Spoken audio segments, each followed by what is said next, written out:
Assalamu alaikum wa rahmatullahi wa barakatuhu, dear students. A warm welcome again to this channel Sajad Bio Officials for NEET 11th, 12th and CBSE exams. बेटे इस channel पर हम आज तक discuss कर रहे थे बायोमोलिक्यूल्स और बायोमोलिक्यूल्स के हमने ऑलरेडी 5 लेक्चर्स किए और जो 5वां लेक्चर था उसमें हमने प्रोटीन्स के बारे में थोड़ी बहुत इंट्रोडक्शन दी थी और आज हम स्टार्ट करने वाले हैं प्रोटीन्स की क्लासिफिकेशन। और आप कॉपी पेन सामने रखिए, पॉइंट्स नोट कीजिए और जहां पे मैं बोलूंगा जिस इंपॉर्टेंट पॉइंट उसको हाईलाइट कीजिए और एनसीईआरटी को भी सामने रखिए। एनसीईआरटी पढ़िएगा ज़रूर। NCERT is very important and very essential source for your entrance test so to qualify. चलिए भाई, तो मैंने कहा था बेटे अब हम पढ़ेंगे प्रोटीन्स की क्लासिफिकेशन। तो आज से हम स्टार्ट करेंगे प्रोटीन्स की क्लासिफिकेशन और आज हम पढ़ेंगे classification number 1। So classification of proteins, classification of proteins. तो बेटे नंबर 1 बेसिस हम पढ़ेंगे on the basis of composition. Composition के बेसिस पे हम पढ़ेंगे प्रोटीन्स के types on the basis of composition. पहली क्लासिफिकेशन हम करेंगे प्रोटीन्स की on the basis of composition. कौन सा प्रोटीन किस किस चीज का बना हुआ है, उसमें किस किस चीज की कंपोजिशन है, क्या वो सिर्फ अमाइनो एसिड्स का बना हुआ है या उसमें और कोई नॉन प्रोटीन पार्ट दाखिल हुआ है या एक और या वो किसी प्रोटीन का इंटरमीडिएट डेरिवेटिव है। नंबर 1 इसमें बेटे आप उठाइए, नंबर 1 इसमें हमारे पास आएंगे on the base of composition. Number 1 आएंगे हमारे पास इसमें सिंपल प्रोटीन्स। चलिए सर कौन होते हैं सिंपल प्रोटीन्स? आपने देखा amino acids are the building blocks of proteins. तो अगर कोई ऐसा प्रोटीन आपके पास है जो सिर्फ अमाइनो एसिड से मिलकर बना हो और वो अमाइनो एसिड्स मिले हो थ्रू पेप्टाइड लिंकेजेस और अमाइनो एसिड्स के अलावा उस प्रोटीन की चेन में और कोई भी चीज ना हो, तो उन प्रोटीन्स को हम कहते हैं सिंपल प्रोटीन्स। ऐसे प्रोटीन्स जो सिर्फ बने हैं अमाइनो एसिड्स के, उनको हम कहते हैं simple proteins. Only amino acids present, इनके अंदर बस होते हैं अमाइनो एसिड्स। तो सर जी एग्जाम्पल दीजिए हमें। एग्जाम्पल बहुत इंपॉर्टेंट, एल्ब्यूमिन एग के एक्वा में मिलता है, आपके ब्लड में मिलता है, पढ़ेंगे इसके बारे में आगे। एल्ब्यूमिन एंड हिस्टोन, बहुत ही मजेदार टॉपिक, हिस्टोन के बारे में पढ़ेंगे हम आगे जब हम न्यूक्लिक एसिड्स को डिस्कस करेंगे। अगर मैं इस हिस्टोन के बारे में छोटे अल्फाज में बताऊंगा ये सारे जो हिस्टोन प्रोटीन है होता क्या है। आपको पता है बेटे हमारी न्यूक्लियस के अंदर होता है genetic material in the form of DNA और हमारा जो जेनेटिक मटेरियल डीएनए होता है वो होता है क्रोमोसोम्स के अंदर। किनके अंदर? क्रोमोसोम्स के अंदर होता है हमारा जेनेटिक मटेरियल। और आपको ये पता होना चाहिए बेटे, आपको ये पता होना चाहिए जो हमारा डीएनए होता है वो डीएनए वहां पे कैसे स्टेबल है, उसका चार्ज तो नेगेटिव है। अगर ये जो हिस्टोन प्रोटीन्स हैं ये इस तरह से एक हिस्टोन कोर बनाते हैं, इसमें असल में हिस्टोन प्रोटीन में वहां पे ऐसे 4 प्रोटीन्स हुए होते हैं, ये 4 टाइप्स के होते हैं और ये एक हिस्टोन ऑक्टामर बनाते। हर कोई प्रोटीन 2 टाइम्स होता है, ऊपर 4 नीचे 4 हिस्टोन ऑक्टामर बनाते और इसी हिस्टोन ऑक्टामर के इर्द गिर्द आपका डीएनए चढ़ता है, डीएनए का चार्ज नेगेटिव और ये जो हिस्टोन ऑक्टामर है जिसमें हिस्टोन प्रोटीन्स प्रेजेंट होते हैं, इन हिस्टोन प्रोटीन्स का चार्ज पॉजिटिव नेगेटिव पॉजिटिव होगी अट्रैक्शन और हमारा डीएनए वहां पे स्टेबल रहेगा बेटे। इट मीन्स ये जो हिस्टोन प्रोटीन्स हैं ये डीएनए को पकड़ के रखते हैं हमारी न्यूक्लियस के अंदर। ठीक है ना भाई, और जीवन चलता जाता है। तो हिस्टोन प्रोटीन्स, इनके बारे में हम वहां पे पढ़ेंगे। अब देखिए बेटे, अब देखिए बेटे, इसके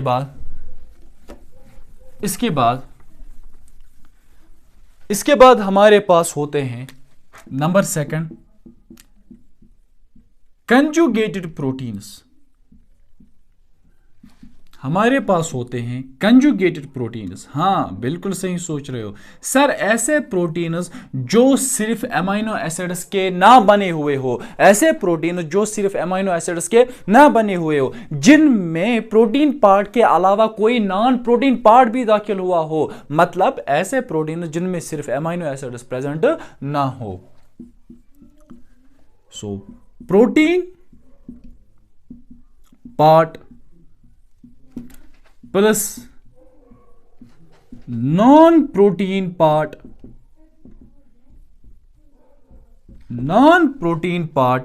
प्रेजेंट। बेटे दोनों पार्ट्स इसमें प्रेजेंट होते हैं। इसमें तो सिर्फ प्रोटीन पार्ट था क्योंकि अमीनो एसिड्स के बने हुए थे।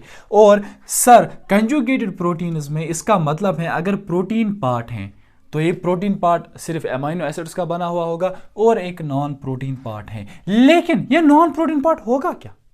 ये नॉन प्रोटीन पार्ट होगा क्या? इस बेसिस पे अब कंजुगेटेड प्रोटीन्स की फर्दर क्लासिफिकेशन है, फर्दर टाइप से हम देखेंगे। सो इस नॉन प्रोटीन पार्ट के बेसिस पे ये क्या होगा, कौन सा नॉन प्रोटीन पार्ट होगा, किस प्रोटीन में? On the basis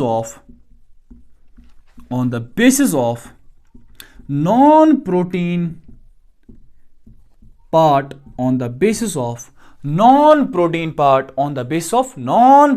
part amino acids on the basis of non-protein part conjugated proteins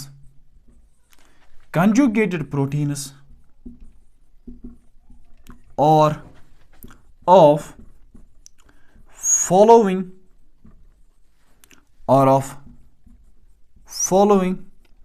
types. क्या क्या है हम देखेंगे,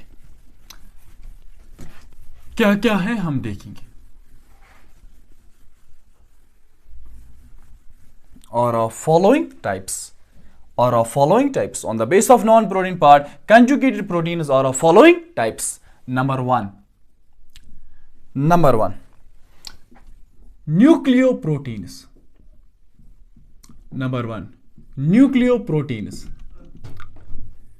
सर न्यूक्लियोप्रोटीन्स कैसे कंजुगेटेड प्रोटीन्स हुए? ऐसे कंजुगेटेड प्रोटीन्स जिसमें दो पार्ट्स हो। न्यूक्लियोप्रोटीन्स ऐसे कंजुगेटेड प्रोटीन्स हुए जिसमें दो पार्ट्स हो। एक तो इसमें होगा प्रोटीन पार्ट, क्योंकि प्रोटीन है तो प्रोटीन पार्ट होगा, और इसमें होगा नॉन प्रोटीन पार्ट। लेकिन इस न्यूक्लियोप्रोटीन में, क्योंकि कंजुगेटेड प्रोटीन है, इस न्यूक्लियोप्रोटीन में नॉन प्रोटीन पार्ट कौन होगा? नॉन प्रोटीन पार्ट होगा एक न्यूक्लिक एसिड। सर क्या होते हैं आगे पढ़ने वाले हैं इसी चैप्टर में। न्यूक्लिक एसिड में आपका आता है डीएनए, न्यूक्लिक एसिड में आपका आता है आरएनए। ये दो आपके आते हैं न्यूक्लिक एसिड में। So protein part plus nucleic acid, अगर ये दो मिलकर आपस में कोई प्रोटीन बना रहे हैं तो वो वाला कंजुगेटेड प्रोटीन हमेशा होगा न्यूक्लियोप्रोटीन। इसीलिए तो नाम पड़ा nucleoprotein. Nucleo means nucleic acid, protein means जो अमीनो एसिड्स का बना हुआ हो। अब देखिए सर इसमें एग्जाम्पल क्या है। इसमें एग्जाम्पल हमारे पास हैं क्रोमेटिन फाइबर्स।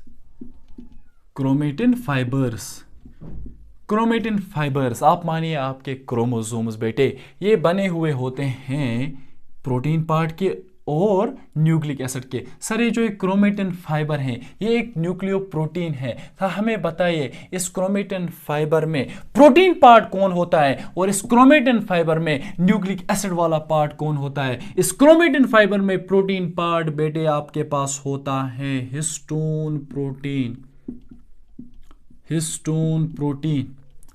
और आपके पास नॉन प्रोटीन पार्ट या मैं कहूं न्यूक्लिक एसिड होता है डीएनए। तब जाके बनता है एक chromatin fibre. So this was all about nucleoproteins. चलिए भाई उठाइए आगे चलिए। क्या कोई और क्लासिफिकेशन निकल रही है कंजुगेट प्रोटीन्स की? कोई और एग्जांपल है? हाँ दूसरे एग्जांपल लिपोप्रोटीन्स, लिपोप्रोटीन्स। अब खुद बताओ, शाबाश, खुद आएगा समझ। एक तो ऐसे प्रोटीन्स में होगा प्रोटीन पार्ट, और इनमें जो नॉन प्रोटीन पार्ट होगा वो होगा एक लिपिड, लिपिड या कहो फैट। फिलहाल कहो, आगे पढ़ने वाले हैं। एग्जाम्पल, एग्जाम्पल, इसमें आपके पास एग्जाम्पल आती हैं, सॉरी बेटे, इसके पास यहां पर आपके पास एग्जाम्पल आती हैं काइलोमाइक्रॉन्स, काइलोमाइक्रॉन्स। इंशाअल्लाह पढ़ेंगे इनके बारे में हम डाइजेशन में, डाइजेशन एब्जॉर्प्शन में ह्यूमन फिजियोलॉजी उठाने वाले हैं, तो हम ये पढ़ेंगे वहां पर काइलोमाइक्रॉन्स हुए क्या। काइलोमाइक्रॉन्स, ठीक बेटे। नंबर सी, और किस किस्म के कंजुगेटेड प्रोटीन्स हमारे पास हो सकते हैं, और किस किस्म के हमारे पास कंजुगेटेड प्रोटीन्स हो सकते हैं। सो हमारे पास हो सकते हैं फॉस्फोप्रोटीन्स, फॉस्फोप्रोटीन्स, हाँ सही सोच रहे हो सर, इसमें भी होगा एक प्रोटीन पार्ट अगर ये कंजुगेटेड प्रोटीन है, अगर ये कंजुगेटेड प्रोटीन है, प्रोटीन पार्ट के साथ साथ इसमें जो नॉन प्रोटीन पार्ट होगा फॉस्फो, आपको पता है एक ग्रुप होता है फॉस्फेट ग्रुप, और वो फॉस्फेट ग्रुप की जनरल फॉर्मूला होती है PO4 नेगेटिव जनरल रिप्रेजेंटेशन। तो इट मींस प्रोटीन पार्ट के अलावा इस फॉस्फोप्रोटीन में साथ साथ आपके पास होगा non protein part PO4 negative, एक फॉस्फेट ग्रुप, और ऐसे कंजुगेटेड प्रोटीन को हम कहते हैं फॉस्फोप्रोटीन। सर इसकी एग्जांपल बताइए, एग्जांपल्स आर इंपॉर्टेंट।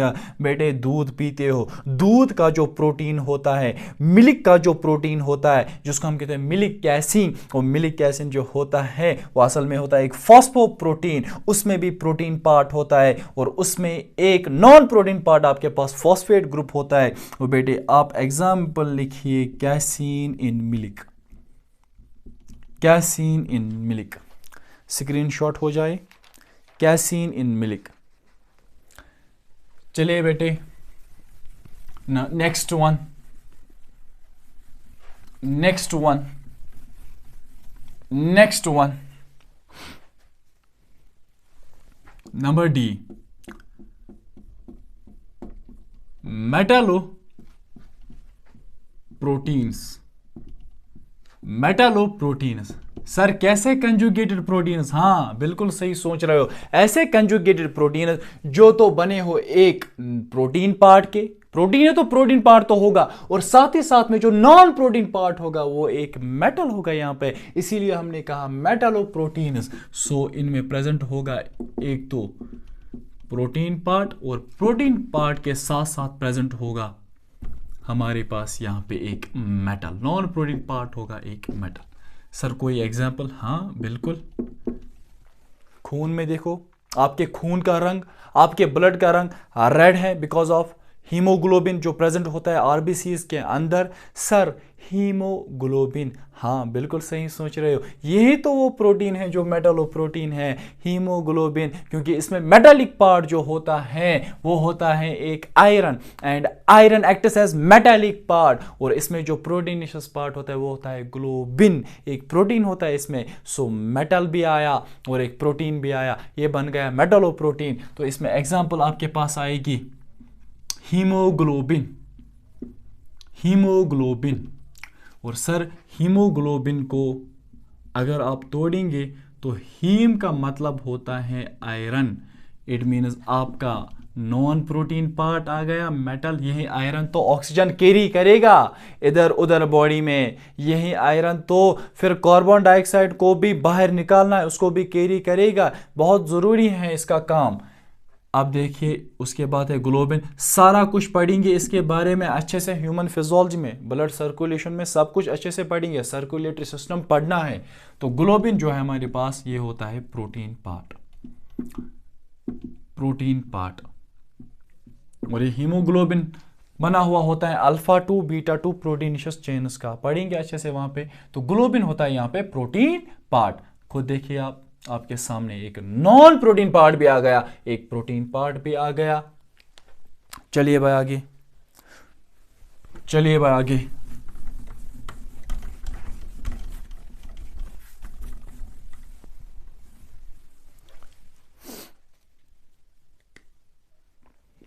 चलिए भाई, नेक्स्ट वन, ग्लाइकोप्रोटीन। हाँ सही समझे, glycoprotein.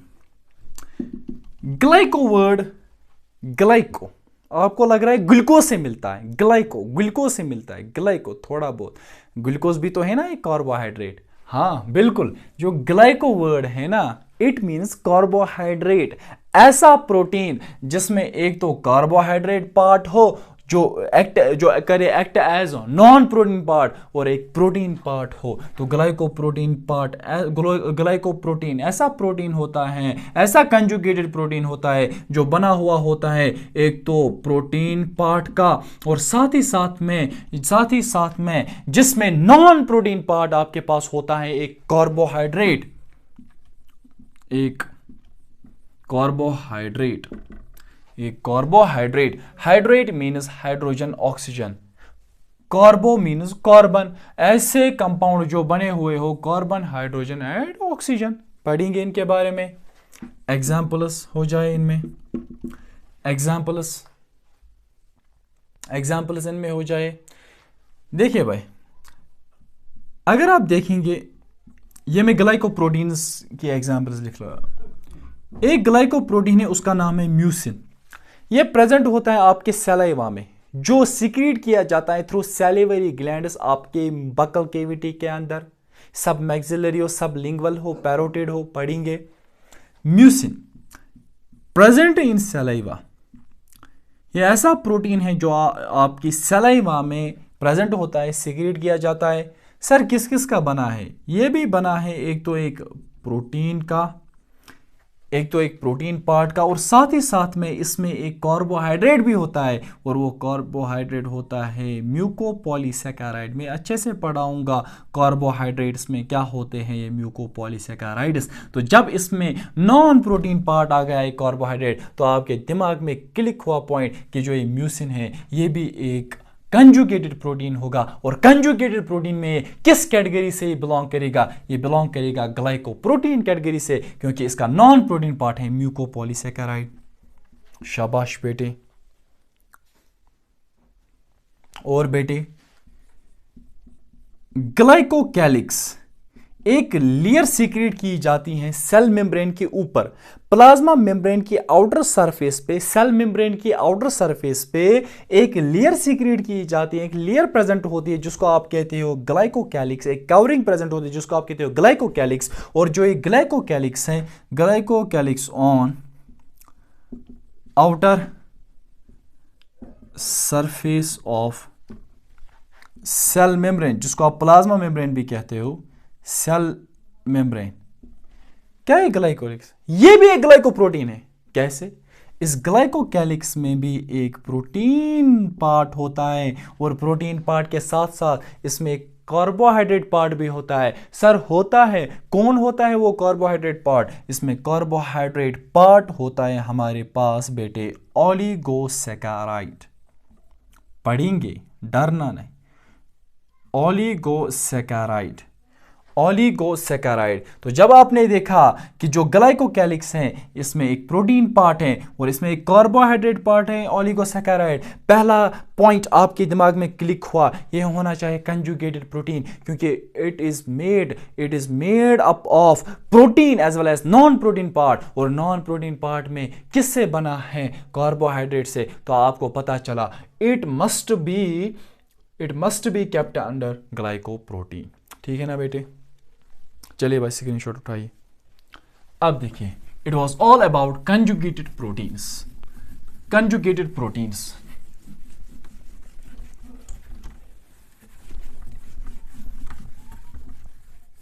It was all about conjugated proteins. Number 3 बेटे, प्रोटीन डेरिवेटिव्स। प्रोटीन डेरिवेटिव्स, हाँ बिल्कुल, इंग्लिश ट्रांसलेशन, बिल्कुल simple.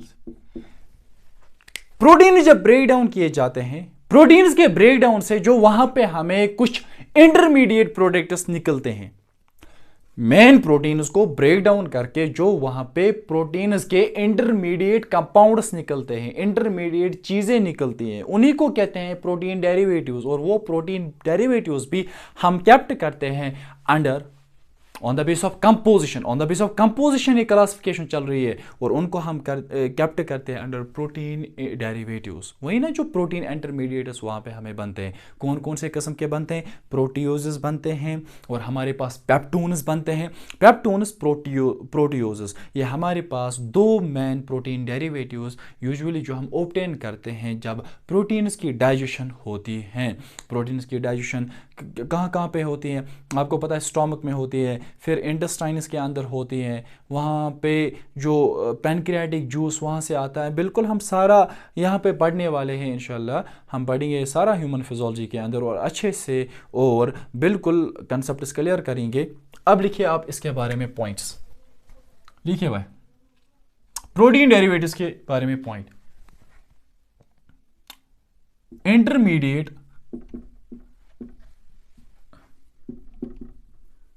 products formed intermediate products formed on protein breakdown, formed on protein breakdown. और इनकी कंपोजिशन भी फिर चेंज होती है। रहते तो हैं ये प्रोटीन्स ही, ये अमीनो एसिड्स ही के ही रहते हैं, लेकिन इनकी कंपोजिशन तो चेंज हुई ना। Example proteoses and peptones. Example proteoses and peptones. So बेटे, this was all about classification number 1 on the base of composition. उम्मीद है आपको समझ आया हुआ होगा। बेटे इसको रिवीजन मारिए, इसको फिर एक से देखिए, कंसेप्ट्स क्लियर कीजिए, चीज़ों को याद रखिए, एग्जाम्पल्स को यहाँ से याद रखिए बेटे। और मैं आऊँगा इंशाल्लाह नेक्स्ट क्लासिफिकेशन लेकर नेक्स्ट लेक्चर में। उम्मीद है आपको अच्छा लगा होगा। तब तक के लिए अल्लाह हाफ़िज़, अस्सलामु अलैकुम, अपना ख्याल रखिए, ऑल द बेस्ट।